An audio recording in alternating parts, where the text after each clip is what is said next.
എന്റെ ഓർമ്മയിൽ എനിക്ക് മോൻസറിന് കിട്ടിയത് അവിടുന്ന് ഞാൻ കാണുമ്പോൾ എന്താ പറയാ ആരൊക്കെ എന്തൊക്കെ എന്റെ മേത്ത് ചെയ്യുന്നുണ്ട് എന്നെ കുട്ടികളുണ്ട് ചെയ്യുന്നത് മാത്രമായിരുന്നു എനിക്ക് കാണാൻ പറ്റുന്നത്.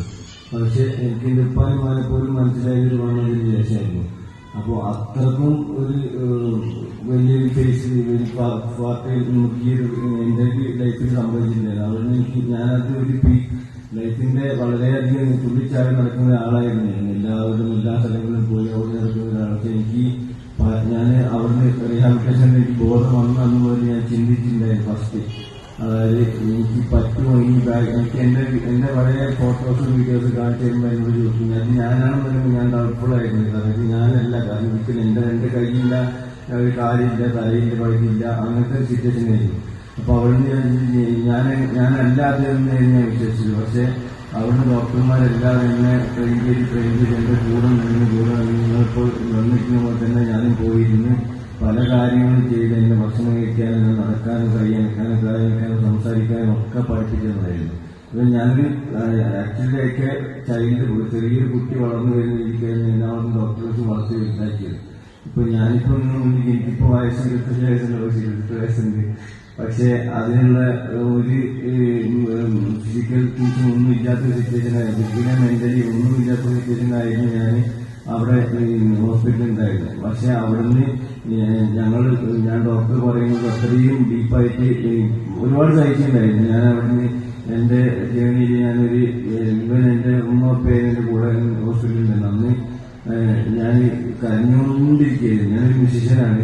ഞാനൊരു പാട്ട് വരെ ചെയ്തിട്ടുണ്ടായിരുന്നു. അപ്പം അന്ന് ഇത്രക്കും പെയിൻഫുൾ ആയിട്ടുള്ള ഒരു ജേണി ആയിരുന്നു.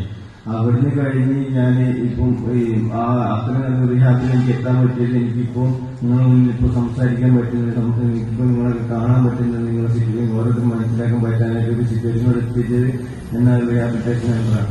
അപ്പോൾ തീർച്ചയായും ഇവിടെ വന്നിരിക്കുന്ന എല്ലാവരും ജീവിതത്തിലേക്ക് തീർച്ചയായും തിരിച്ചെത്താൻ പറ്റും, ഉറപ്പായിട്ടും പറ്റും. അവർ നിങ്ങളുടെ കൂടെ നിൽക്കുന്ന ഈ ഡോക്ടേഴ്സ് പറയുന്നത് നിങ്ങൾ തെറാപ്പിസ്റ്റുകൾ പറയുന്നതൊക്കെ 100% നിങ്ങൾക്ക് വേണ്ടിയിട്ടുള്ളതാണ്, നിങ്ങളെ ബിൽഡ് ചെയ്യാൻ വേണ്ടിയിട്ടുള്ളതാണ് അവർ നിങ്ങൾ ചെയ്യിപ്പിക്കുന്നത് കാണിക്കുന്നതല്ല.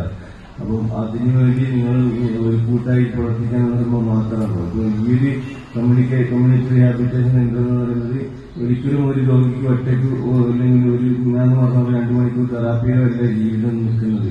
അതിന്റെ കൂടെ തന്നെ നിന്ന് ജീവിക്കാൻ ഈ പുറത്തേക്ക് ഞാനിപ്പോ 3 വർഷമായിട്ടാണ് ഞാൻ ഈ ഒരു കണ്ടീഷനിലോട്ട് എത്തിച്ചേർന്നത്. പക്ഷെ ആ ഒരു എന്റെ ഡോക്ടേഴ്സ് പറഞ്ഞു ഞാൻ പുറത്തിറങ്ങിയില്ല അങ്ങനെയില്ല എന്ന് പറഞ്ഞിട്ട് ഞാൻ ഇവിടെ വരെ എത്തിച്ചത് ആ ഒരു നമ്മളൊരു ഇനിഷ്യേറ്റീവ് ഇട്ട് ചെയ്യാനുള്ളൊരു കടമയുണ്ട്. അപ്പൊ നിങ്ങളെല്ലാവരും അതിന് പേടിക്കേണ്ട, എന്താണോ സിറ്റുവേഷൻ അത് ആലോചിച്ചൊരിക്കലും ടെൻഷൻ ആവേണ്ട. നമുക്ക് ചെയ്യാൻ പറ്റും. നമ്മൾ എത്തിക്കാറ് നിങ്ങളുടെ കൂടെ നമ്മളെല്ലാവരും ഉണ്ട്. നിങ്ങളുടെ കൂടെ നിങ്ങളുടെ ഫാമിലി ഡോക്ടേഴ്സ് ഡോക്ടേഴ്സ് ഞാൻ സ്പെഷ്യലി പറയുന്നത് അവർ നിങ്ങളുടെ ഫാമിലി ആയിട്ട് നിങ്ങളുടെ കൂടെ തന്നെ ഉണ്ടാവും. അവർ നിങ്ങൾ എന്ത് നിന്നാലും നിങ്ങളുടെ ജീവിതത്തിലോട്ട് തിരിച്ചെത്തിക്കും.